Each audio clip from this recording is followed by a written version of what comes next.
Good morning. Power ഇലക്ട്രോണിക്സിൻ്റെ അടുത്ത ക്ലാസ്സിലേക്ക് എല്ലാവർക്കും സ്വാഗതം. നമ്മൾ കഴിഞ്ഞ ക്ലാസ്സുകളിൽ സ്റ്റെബിലൈസറുകളെ പറ്റിയാണ് പഠിച്ചിരുന്നത്. സെർവോ സ്റ്റെബിലൈസർ, അതുപോലെ സ്റ്റാറ്റിക് സ്റ്റെബിലൈസർ മുതലായ AC വോൾട്ടേജ് കൺട്രോൾ ചെയ്യുന്ന ചില എക്യുപ്മെൻറ്റിനെ പറ്റി നമ്മൾ കഴിഞ്ഞ ക്ലാസ്സിൽ പഠിച്ചു. ഇനി നമുക്ക് AC വോൾട്ടേജ് കൺട്രോൾ ചെയ്യുന്നതിന് ഉപയോഗിക്കുന്ന SMPS, UPS തുടങ്ങിയ നമ്മൾ വീടുകളിലൊക്കെ ഉപയോഗിക്കുന്ന, അതുപോലെ ഇൻഡസ്ട്രികളൊക്കെ ഉപയോഗിക്കുന്ന ഡിവൈസുകളെ പറ്റിയാണ് നമുക്ക് ഇനി പഠിക്കാൻ ഉള്ളത്, അടുത്ത സിലബസിൻ്റെ അടുത്ത പോർഷനകത്തുള്ളത്. അപ്പം ഈ SMPS, UPS എന്നുള്ള പോർഷൻ പഠിക്കണമെങ്കിൽ നമുക്ക് അതിന് മുമ്പ് പൾസ് വിഡ്ത്ത് മോഡുലേഷൻ എന്നുള്ള കൺസെപ്റ്റ് മനസ്സിലാക്കിയിരിക്കണം. ഇത് നിങ്ങളുടെ സിലബസിലുള്ള പോർഷൻ തന്നെയാണ്. നമ്മുടെ SMPSൻ്റെ പോർഷന് മുമ്പ് പൾസ് വിഡ്ത്ത് മോഡുലേഷൻ എന്നൊരു പോർഷനും നമ്മുടെ സിലബസിലുണ്ട്. അപ്പോൾ എന്താണ് ഈ പൾസ് വിഡ്ത്ത് മോഡുലേഷൻ എന്നുള്ള പ്രോസസ്സ്, ആ കാര്യങ്ങളൊന്ന് മനസ്സിലാക്കണം. അതിനെപ്പറ്റിയാണ് നമ്മുടെ ഇന്നത്തെ ക്ലാസ്. ഒരു സിഗ്നലിനെ അതിനെ ചോപ്പ് ചെയ്ത് അതിൻ്റെ പീരീഡ് അല്ലെങ്കിൽ അതിൻ്റെ ഡ്യൂറേഷൻ അഡ്ജസ്റ്റ് ചെയ്ത് അതിൻ്റെ പവർ അല്ലെങ്കിൽ അതിൻ്റെ ആവറേജ് ക്വാണ്ടിറ്റി, പവർ ആണെങ്കിലും വോൾട്ടേജ് ആണെങ്കിലും ഏത് ക്വാണ്ടിറ്റി ആണെങ്കിലും അത് വേരി ചെയ്യുന്ന പ്രോസസ്സിനാണ് പൾസ് വിഡ്ത്ത് മോഡുലേഷൻ എന്ന് പറയുന്നത്. അപ്പോൾ അതിൻ്റെ ഡെഫിനിഷൻ നിങ്ങൾക്കിവിടെ കാണാം. Pulse width modulation is a method of reducing the average power delivered by an electric signal by effectively chopping it into discrete parts. അപ്പോൾ ഒരു ഇലക്ട്രിക് സിഗ്നലിനെ പല പാർട്ടായിട്ട് ഡിവൈഡ് ചെയ്ത്, അല്ലെങ്കിൽ അതിന് ചില പാർട്ടായിട്ട് അതിൽ കട്ട് ചെയ്ത് അതിൻ്റെ ഔട്ട്പുട്ട് പവർ, ഒരു ഔട്ട്പുട്ട് ക്വാണ്ടിറ്റി നമ്മൾ അഡ്ജസ്റ്റ് ചെയ്യുന്ന മെത്തേഡാണ് പൾസ് വിഡ്ത്ത് മോഡുലേഷൻ എന്ന് പറയുന്നത്. അതിൻ്റെ ഡെഫിനിഷൻ രണ്ട് പേർ ചോദിച്ച ക്വസ്റ്റ്യനാണ്. അപ്പോൾ അത് നിങ്ങൾ തീർച്ചയായും നോട്ട് ചെയ്തിരിക്കണം.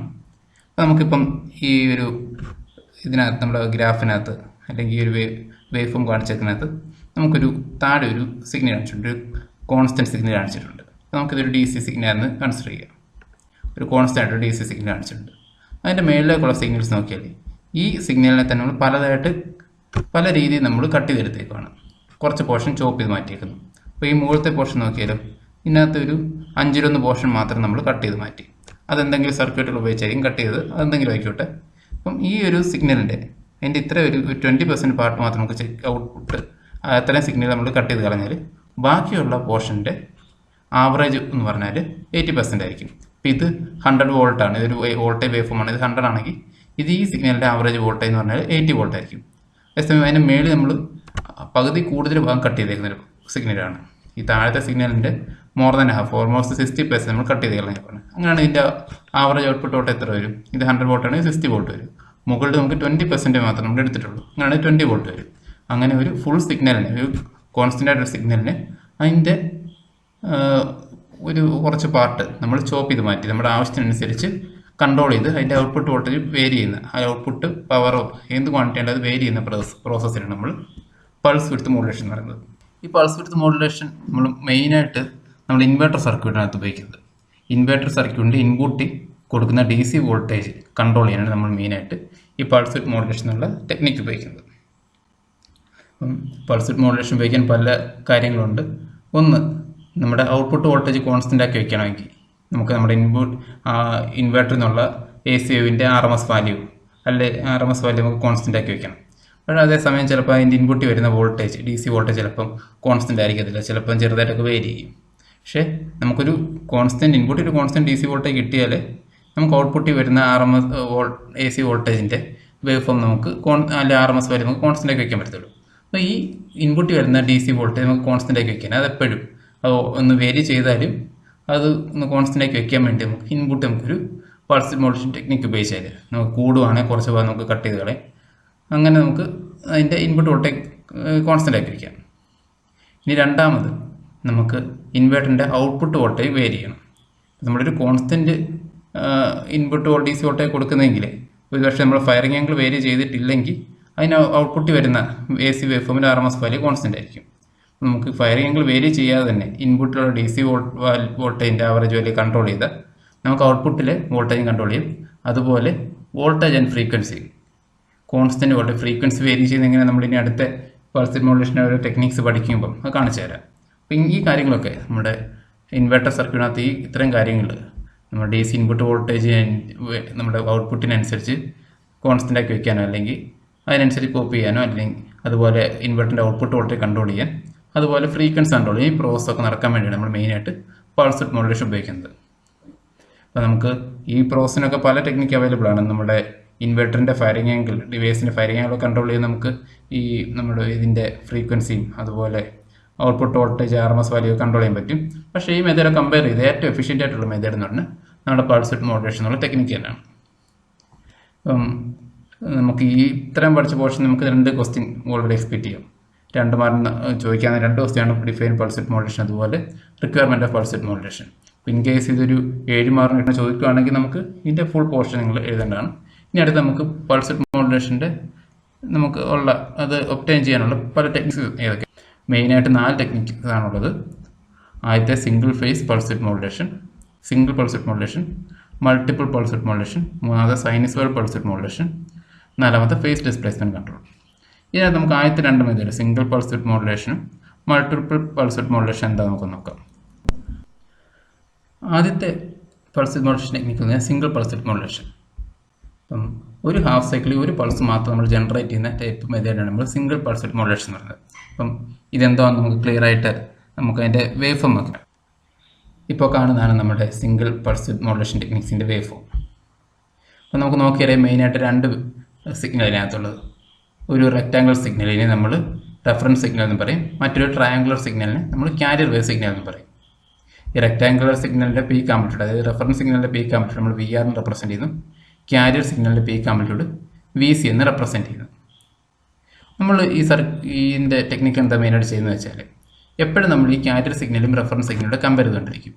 ഒരു കമ്പയറേറ്റർ ഉപയോഗിച്ച് എപ്പോഴും നമ്മുടെ ക്യാരിയർ വേവ് സിഗ്നലിൻ്റെയും റെഫറൻസ് സിഗ്നലിൻ്റെ ആംപ്ലിറ്റ്യൂഡ് കമ്പയർ ചെയ്തുകൊണ്ടിരിക്കും. എപ്പോഴാണോ റെഫറൻസ് സിഗ്നലിൻ്റെ മാഗ്നിറ്റ്യൂഡ് ക്യാരിയർ സിഗ്നലിനൊക്കെ കൂടുതൽ വരുന്നത് ആ പോയിന്റ് വെച്ച് ആ ടൈമിൽ മാത്രം, ആ ഡ്യൂറേഷൻ മാത്രം നമ്മൾ നമ്മുടെ ബ്രിഡ്ജ് ഇൻവെർട്ടറിൻ്റെ പോസിറ്റീവ് ഹാഫ് സൈക്കിൾ വർക്ക് ചെയ്യേണ്ട സ്വിച്ചിന് ഗേറ്റ് സിഗ്നൽ കൊടുക്കും. ആ ഒരു ഡ്യൂറേഷൻ, ഇപ്പം D എന്നുള്ള ഡ്യൂറേഷൻ മാത്രമാണ്, ഇത്രയും ടൈം മാത്രമാണ് നമ്മുടെ റെഫറൻസ് സിഗ്നൽ ക്യാരിയറിനൊക്കെ കൂടുതലായിട്ട് നിൽക്കുന്നത്. ആ ടൈം മാത്രം നമ്മൾ ഗേറ്റിംഗ് സിഗ്നൽ സ്വിച്ചിന് കൊടുക്കും. അതേപോലെ നെഗറ്റീവ് ഹാഫ് സൈക്കിളിൽ എപ്പോഴാണോ റെഫറൻസ് സിഗ്നലിൻ്റെ മാഗ്നിറ്റ്യൂഡ് ക്യാരിയറിനൊക്കെ കൂടുതൽ വരുന്നത് ആ ടൈമിൽ നമുക്ക് നെഗറ്റീവ് ഹാഫ് സൈക്കിൾ വർക്ക് ചെയ്യേണ്ട സ്വിച്ചുകൾക്കെല്ലാം നമ്മൾ അതിൻ്റെ ഗേറ്റ് സിഗ്നൽ കൊടുക്കും. നമുക്ക് ആ ടൈമിൽ മാത്രം നമുക്ക് ഔട്ട്പുട്ട് വോൾട്ടേജ് കിട്ടും. ഇങ്ങനെ നമുക്ക് ഇതിൻ്റെ ഔട്ട്പുട്ട് വോൾട്ടേജ് കൺട്രോൾ ചെയ്യാൻ കഴിയും. ഇനി നമുക്ക് ഇതിൻ്റെ വോൾട്ടേജിന് മാറ്റണമെങ്കിൽ എന്ത് ചെയ്യണം? നമ്മൾ റെഫറൻസ് സിഗ്നലിൻ്റെ മാഗ്നിറ്റ്യൂഡ് ഇൻക്രീസ് ചെയ്യണം. നമുക്ക് ഔട്ട്പുട്ട് വോൾട്ടേജ് ഇൻക്രീസ് ചെയ്യണമെങ്കിൽ റെഫറൻസ് സിഗ്നലിൻ്റെ ആംപ്ലിറ്റ്യൂഡ് ഇൻക്രീസ് ചെയ്താൽ നമുക്ക് കുറച്ചുകൂടെ നേരത്തെ തന്നെ റെഫറൻസ് സിഗ്നൽ ക്യാരി വേവ് സിഗ്നലിനൊക്കെ കൂടുതൽ ആംപ്ലിറ്റ്യൂഡ് കുറച്ചുകൂടെ വിട്ട് കൂടിയ ഔട്ട്പുട്ട് വേവ് ഫോം കിട്ടും. ഇനി കുറയ്ക്കണമെങ്കിൽ റെഫറൻസ് സിഗ്നലിൻ്റെ മാഗ്നിറ്റ്യൂഡ് കുറച്ചാൽ മതി. ഇങ്ങനെ നമുക്ക് ഇതിൻ്റെ നമ്മുടെ ഇൻവെർട്ടർ സർക്യൂട്ടിൽ കിട്ടുന്ന ഔട്ട്പുട്ട് വോൾട്ടേജിൻ്റെ വേവ് ഫോമിൻ്റെ ആവറേജ് വാല്യൂ കൺട്രോൾ ചെയ്യാൻ കഴിയും, അല്ലെങ്കിൽ RMS വാല്യൂ കൺട്രോൾ ചെയ്യാൻ കഴിയും. ഇനി നമുക്ക് എങ്ങനെയാണ് ഫ്രീക്വൻസി അഡ്ജസ്റ്റ് ചെയ്യാൻ കഴിയുന്നത്? നമുക്ക് ഇതിനകത്ത് ഇനി ഫ്രീക്വൻസി അഡ്ജസ്റ്റ് ചെയ്യുന്നത് നമുക്ക് നമ്മുടെ റെഫറൻസ് സിഗ്നലിൻ്റെ ഫ്രീക്വൻസി അനുസരിച്ചാണ്. ഈ റെഫറൻസ് സിഗ്നലിൻ്റെ ഫ്രീക്വൻസി എന്താണോ അതേ ഫ്രീക്വൻസിയിലുള്ള വേവ് ഫോം തന്നെ ആയിരിക്കും നമുക്ക് നമ്മുടെ ഔട്ട്പുട്ടിൽ കിട്ടുന്നത്. ഈ റെഫറൻസ് സിഗ്നലിൻ്റെ ഫ്രീക്വൻസി നമ്മൾ കൂട്ടുവാണെങ്കിൽ നമ്മുടെ ഔട്ട്പുട്ടിൻ്റെ ഫ്രീക്വൻസിയും കൂട്ടും. അതുപോലെ തന്നെ റെഫറൻസിൻ്റെ ഫ്രീക്വൻസി കുറയ്ക്കുവാണെങ്കിൽ ഔട്ട്പുട്ടിൻ്റെ ഫ്രീക്വൻസി കുറയുകയും ചെയ്യും. ഇങ്ങനെയാണ് നമ്മുടെ പൾസ് വിഡ്ത്ത് മോഡുലേഷൻ ടെക്നിക്ക് ഉപയോഗിച്ച്, അതായത് നമ്മുടെ മെയിനായിട്ട് single pulse width modulation technique ഉപയോഗിച്ച് നമ്മുടെ ഇൻവെർട്ടറിനകത്ത് നമ്മുടെ ഔട്ട്പുട്ട്. ഇപ്പം പൾസ് വിഡ്ത്ത് മോഡുലേഷൻ്റെ നോട്ടാണിത്. അതിനകത്ത് നമുക്ക് പഠിക്കാനുള്ള മറ്റൊരു മെയിൻ ടേം എന്ന് പറഞ്ഞാൽ ഇതിൻ്റെ ഒരു PW ടെക്നിക്കിനും മോഡുലേഷൻ ഇൻഡെക്സ് എന്നൊരു ടേമുണ്ട്. ഈ മോഡുലേഷൻ ഇൻഡെക്സ് നമ്മൾ MH റെപ്രസെൻറ്റ് ചെയ്ത്, എന്ന് പറഞ്ഞാൽ നമ്മുടെ റെഫറൻസ് സിഗ്നലിൻ്റെ peak amplitude divide by carrier സിഗ്നലിൻ്റെ പീക്ക് ആംപ്ലിറ്റ്യൂഡ് VR/VC ആണ്. ഓക്കെ, ഇത്രയുമാണ് നമ്മുടെ സിംഗിൾ പൾസ് വിഡ്ത്ത് മോഡുലേഷനെ പറ്റി പറയാനുള്ളത്. ഇനി നമുക്ക് അടുത്ത് multiple pulse width modulation. Multiple pulse width modulation നമ്മൾ ചെയ്യുന്നത് വെച്ചാൽ നമ്മൾ സിംഗിൾ പൾസ് വിഡ്ത്ത് മോഡുലേഷന് ഒറ്റ ഒരു വേവ് ഫോം മാത്രം ഉണ്ടാക്കി, ഒരു പൾസ് മാത്രം ഉണ്ടാക്കിയെങ്കിൽ അതിന് പകരം മോർ ദാൻ ഒന്നിൽ കൂടുതൽ പൾസ് ഒരു ഹാഫ് സൈക്കിൾ ഉണ്ടാക്കുന്ന ടെക്നിക്കാണ് മൾട്ടിപ്പിൾ പൾസ് വിഡ്ത്ത് മോഡുലേഷൻ എന്ന് പറയുന്നത്. അപ്പോൾ നമുക്ക് ഇവിടെ നോക്കിയാൽ നമ്മുടെ റെഫറൻസ് സിഗ്നലിൻ്റെ ഫ്രീക്വൻസി നമ്മളിവിടെ മാറ്റുന്നില്ല, ഒരു ട്രയാങ്കുലർ വേവ് തന്നെയാണ് അത്. പക്ഷേ ക്യാരിയർ സിഗ്നൽ ഒന്നിൽ കൂടുതൽ ട്രയാങ്കുലർ വേവ് വരുന്ന ഒരു ക്യാരിയർ സിഗ്നൽ നമ്മളിവിടെ കൊടുത്തേക്കുന്നത്. അപ്പോൾ എപ്പോഴൊക്കെ നമ്മുടെ റെഫറൻസ് സിഗ്നൽ ക്യാരിയറിനൊക്കെ മേടി വരുന്നു ആ ടൈമിലെല്ലാം നമുക്ക് ഇതിൻ്റെ ഗേറ്റിംഗ് സിഗ്നൽ കിട്ടും. അതുപോലെ നെഗറ്റീവ് ഹാഫ് സൈക്കിൾ, അതുപോലെ തന്നെ എപ്പോഴൊക്കെ റെഫറൻസ് സിഗ്നൽ ക്യാരിയറിനെ കൂടുതൽ വരുന്നു ആ ടൈമിലെല്ലാം പല പൾസുകളായിട്ട് നമുക്ക് ഗേറ്റിംഗ് സിഗ്നൽ കിട്ടും. ഇപ്പോൾ നമുക്ക് നോക്കിയാൽ സിംഗിൾ പൾസ് വിഡ്ത്ത് മോഡുലേഷൻ ടെക്നിക്കിൻ്റെ കൂട്ടനാണ്. പക്ഷേ ഈ സിഗ്നലെല്ലാം കൂടെ നമ്മൾ ഒരുമിച്ച് വെച്ചാൽ കൂട്ടി വെച്ചാൽ ചിലപ്പം സിംഗിൾ പൾസ് വിഡ്ത്ത് മോഡുലേഷൻ കിട്ടുന്ന അതേ തിക്നെസ് തന്നെ ആയിരിക്കും. അതായത് നമുക്ക് കിട്ടുന്ന ആവറേജ് വോൾട്ടേജിൻ്റെ വാല്യൂ ഡിഫർ ചെയ്യത്തില്ല. വോൾട്ടേജിൻ്റെ വാല്യൂ എപ്പോഴും കോൺസ്റ്റൻ്റ് ആയിരിക്കും. പക്ഷേ നമുക്ക് കിട്ടുന്ന വോൾട്ടേജിനകത്ത് ഹാർമോണിക് കമ്പൗണ്ട്, അതിൻ്റെ റിപ്പിൾസ് കുറയ്ക്കാൻ വേണ്ടിയാണ് നമ്മൾ ശരിക്കും ഈ multiple pulse width modulation technique ഉപയോഗിക്കുന്നത്. അപ്പോൾ നമ്മുടെ സിംഗിൾ പൾസ് വിഡ്ത്ത് മോഡുലേഷനെ പറ്റി നോക്കുമ്പോൾ ബാക്കി ഡിഫറൻസ് ഒന്നുമില്ല.